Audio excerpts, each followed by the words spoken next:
ನಮಸ್ಕಾರ ಸ್ನೇಹಿತರೆ. ಹುಟ್ಟಿದ ಪ್ರತಿಯೊಬ್ಬ ವ್ಯಕ್ತಿಗೂ ಸಾವು ಖಚಿತ. ಇದನ್ನು ಯಾರಿಂದಲೂ ಬದಲಾಯಿಸಲು ಆಗುವುದಿಲ್ಲ. ಪ್ರತಿಯೊಬ್ಬರ ಜೀವನವು ಸಾವಿನಿಂದ ಕೊನೆಗೊಳ್ಳುತ್ತೆ. ಈ ಸಾವು ಹೇಗಿರುತ್ತೆ, ಯಾವಾಗ ಬರುತ್ತೆ ಅಂತ ಯಾರು ಕೂಡ ಇವರೆಗೂ ಊಹಿಸಿಲ್ಲ. ಆದರೆ ಸಾವು ಅನ್ನೋದು ಕರ್ಮಫಲಗಳ ಮೇಲೆ ಅವಲಂಬಿತವಾಗಿದೆ. ನಾವು ನಮ್ಮ ಕೆಟ್ಟ ಹಾಗೂ ಒಳ್ಳೆಯ ಗುಣಗಳ ಆಧಾರದ ಮೇಲೆ ನಮ್ಮ ಸಾವು ಹೀಗಿರುತ್ತೆ ಅಂತ ಯೋಚಿಸ್ತೀವಿ. ಆದರೆ ಜ್ಯೋತಿಷ್ಯ ಶಾಸ್ತ್ರದ ಪ್ರಕಾರ ನಮ್ಮ ರಾಶಿಯ ಆಧಾರದ ಮೇಲೆ ನಮ್ಮ ಸಾವು ಹೇಗೆ ಸಂಭವಿಸುತ್ತೆ ಎಂಬುದರ ಕುರಿತು ನಾವು ಸ್ವಲ್ಪ ತಿಳಿದುಕೊಳ್ಳಬಹುದು. ಹಾಗಾದರೆ ಇಂದಿನ ವಿಡಿಯೋದಲ್ಲಿ ಮಕರ ರಾಶಿಯವರ ಸಾವು ಹೇಗೆ ಬರುತ್ತೆ, ಅದರ ಜೊತೆಗೆ ಅವರ ಒಳ್ಳೆಯ ಗುಣಗಳೇನು, ಕೆಟ್ಟ ಗುಣಗಳೇನು ಹಾಗೂ ಮಕರ ರಾಶಿಯವರ ಬಗ್ಗೆ ಇನ್ನೂ ಹಲವಾರು ಕುತೂಹಲಕಾರಿ ವಿಷಯಗಳ ಬಗ್ಗೆ ವಿಡಿಯೋದಲ್ಲಿ ತಿಳಿಯೋಣ. ವಿಡಿಯೋವನ್ನು ಸ್ಕಿಪ್ ಮಾಡದೆ ಕೊನೆಯವರೆಗೂ ನೋಡಿ. ಹಾಗೆ ನೀವಿನ್ನು ನಮ್ಮ ಜ್ಯೋತಿಷ್ಯ ದರ್ಶನ ಚಾನಲ್ಗೆ ಸಬ್ಸ್ಕ್ರೈಬ್ ಆಗಿಲ್ಲ ಅಂದರೆ ಈಗಲೇ ಸಬ್ಸ್ಕ್ರೈಬ್ ಮಾಡಿ. ಹಾಗೆ ಪಕ್ಕದಲ್ಲಿ ಬರೋ ಬೆಲ್ ಐಕಾನನ್ನು ಕ್ಲಿಕ್ ಮಾಡಿ. ನಿಮ್ಮ ಸಮಸ್ಯೆಗಳಾದಂತಹ ಸತಿಪತಿ ಕಲಹ, ಪ್ರೀತಿಯಲ್ಲಿ ಮೋಸ, ಭೂಮಿ ವಿಚಾರ, ಕೋರ್ಟ್ ಕೇಸ್, ವ್ಯಾಪಾರ, ಹಣಕಾಸಿನ ತೊಂದರೆ, ಸಾಲಬಾಧೆ, ಸ್ತ್ರೀಯರು, ಗುಪ್ತ ಸಮಸ್ಯೆ, ಹೀಗೆ ಹಲವಾರು ಸಮಸ್ಯೆಗಳಿಗೆ ಶಾಶ್ವತ ಪರಿಹಾರ ಮಾಡಿಕೊಡುತ್ತಾರೆ. ಡಿಸ್ಪ್ಲೇ ಮೇಲೆ ಕಾಣುವ ಗುರುಜಿ ನಂಬರ್ಗೆ ಒಮ್ಮೆ ಕರೆ ಮಾಡಿ. ಮೊದಲನೆಯದಾಗಿ ಮಕರ ರಾಶಿಯವರ ಒಳ್ಳೆಯ ಗುಣಗಳ ಬಗ್ಗೆ ನೋಡೋದಾದರೆ, ಮಕರ ರಾಶಿ ಚಕ್ರದ 10ನೇ ಚಿಹ್ನೆ. ಮಕರ ರಾಶಿಯವರನ್ನ ಮಾಸ್ಟರ್ ಪ್ಲಾನರ್ ಎಂದು ಕರೆಯಲಾಗುತ್ತೆ ಮತ್ತು ಬೃಹತ್ ಶಕ್ತಿಯನ್ನ ಹೊಂದಿರುತ್ತಾರೆ. ಅವರು ತಾಳ್ಮೆಯಿಂದಿರುತ್ತಾರೆ ಮತ್ತು ದೀರ್ಘಕಾಲೀನ ಫಲಿತಾಂಶಗಳಿಗಾಗಿ ಯೋಜಿಸುತ್ತಾರೆ. ಮಕರ ರಾಶಿಯವರು ನಿರಂತರ ದೃಢ ನಿರ್ಧಾರ ಮತ್ತು ಉದ್ದೇಶಪೂರ್ವಕ ಕೇಂದ್ರೀಕೃತ ಮತ್ತು ಉನ್ನತ ಉದ್ದೇಶಗಳನ್ನು ಹೊಂದಿರುತ್ತಾರೆ. ತುಂಬಾ ಶ್ರಮಶೀಲ ಮತ್ತು ನಿಷ್ಠಾವಂತ ಈ ಪ್ರಾಮಾಣಿಕ ಮಕರ ರಾಶಿಯವರು ನಿಜವಾದ ಸ್ನೇಹಿತರಾಗಿರುತ್ತಾರೆ. ಇವರು ವಿಶ್ವಾಸಾರ್ಹರು.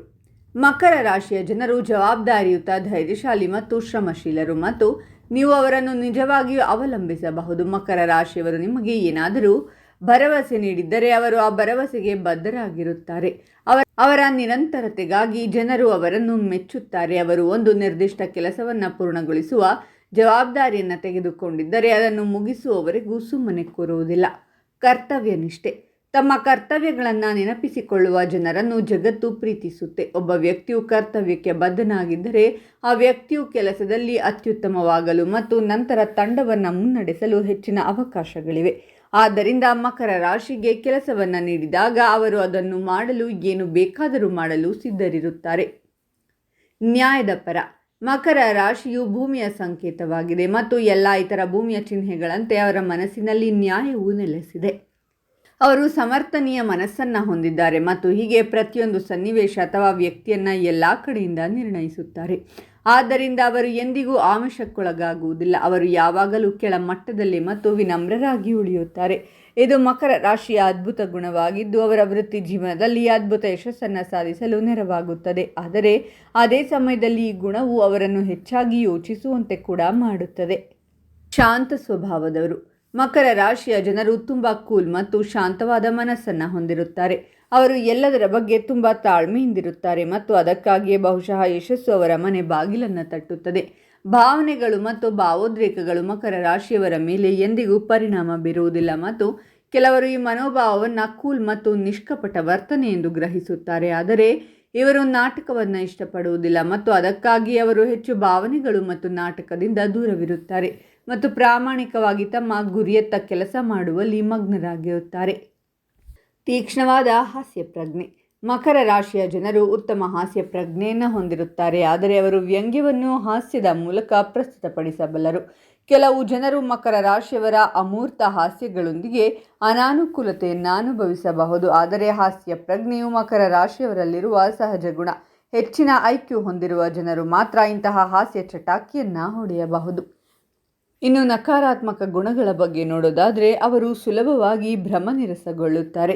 ಮಕರ ರಾಶಿಯವರ ಮೇಲೆ ಸುಲಭವಾಗಿ ಪರಿಣಾಮ ಬೀರುವ ಗುಣವೆಂದರೆ ನಿರಾಶಾವಾದ. ಸಂದರ್ಭಗಳು ತಮ್ಮ ದಾರಿಯಲ್ಲಿ ಹೋಗದಿದ್ದರೆ ಅಥವಾ ಅವರು ಸವಾಲನ್ನು ಎದುರಿಸಿದರೆ ಅವರು ಆತ್ಮವಿಶ್ವಾಸವನ್ನು ಕಳೆದುಕೊಳ್ಳುತ್ತಾರೆ. ಅವರು ತಕ್ಷಣವೇ ಆತಂಕವನ್ನು ಅನುಭವಿಸುತ್ತಾರೆ. ಪರಿಸ್ಥಿತಿಯನ್ನು ತೊರೆಯಲು ಅವರನ್ನು ಪ್ರೇರೇಪಿಸಲು ಇತರರಿಗೆ ಸವಾಲು ಹಾಕುತ್ತಾರೆ. ಅವರು ತಮ್ಮ ಮಹತ್ವಾಕಾಂಕ್ಷೆಗಳನ್ನು ಇತರರ ಮೇಲೆ ಹೇರುತ್ತಾರೆ. ಮಕರ ರಾಶಿಯ ತೀವ್ರ ಮಹತ್ವಾಕಾಂಕ್ಷೆ ಮತ್ತು ನಿರ್ವಿವಾದವಾಗಿ ಪ್ರಭಾವಶಾಲಿ ಸ್ಥಿರತೆಯ ಹೊರತಾಗಿಯೂ ಇತರರನ್ನು ಅದೇ ರೀತಿ ಇರುವಂತೆ ಹೇರುತ್ತಾರೆ. ಮಕರ ರಾಶಿಯು ತಮ್ಮ ಸ್ವಂತ ಗುರಿಗಳ ಮೇಲೆ ಕೇಂದ್ರೀಕರಿಸಿದಾಗ ಯಾವುದೇ ಸಮಸ್ಯೆ ಇಲ್ಲ. ಆದರೆ ಅವರು ತಮ್ಮ ಮೌಲ್ಯಗಳನ್ನು ತಮ್ಮ ಹತ್ತಿರದ ಸ್ನೇಹಿತರು ಮತ್ತು ಕುಟುಂಬದ ಮೇಲೆ ಹೇರಿದಾಗ ವಿಷಯಗಳು ಸಾಕಷ್ಟು ಜಟಿಲವಾಗುತ್ತವೆ. ಮಕರ ರಾಶಿಯವರು ತಮ್ಮದೇ ಆದ ಸನ್ನಿವೇಶಗಳ ಮೇಲೆ ಗಮನ ಕೇಂದ್ರೀಕರಿಸುವುದನ್ನು ಮನಸ್ಸಿನಲ್ಲಿಟ್ಟುಕೊಳ್ಳಬೇಕು. ಮಕರ ರಾಶಿಯವರು ರೆಬಲ್. ಇವರು ಎಂದಿಗೂ ಸಾವಧಾನವಿಲ್ಲ. ಅವರಲ್ಲಿ ಹೆಚ್ಚಿನವರು ತಮ್ಮ ಕಾರ್ಯ ಸಾಧನೆಗೆ ಅಂಟಿಕೊಳ್ಳುತ್ತಾರೆ. ಗುರಿಯನ್ನು ಅನುಸರಿಸುವಾಗ ಇದು ಸಕಾರಾತ್ಮಕ ಗುಣವಾಗಿದೆ, ಏಕೆಂದರೆ ಅವರು ತಮ್ಮ ಅತ್ಯುತ್ತಮ ಪ್ರಯತ್ನವನ್ನು ಮಾಡಲು ಸಿದ್ಧರಿದ್ದಾರೆ.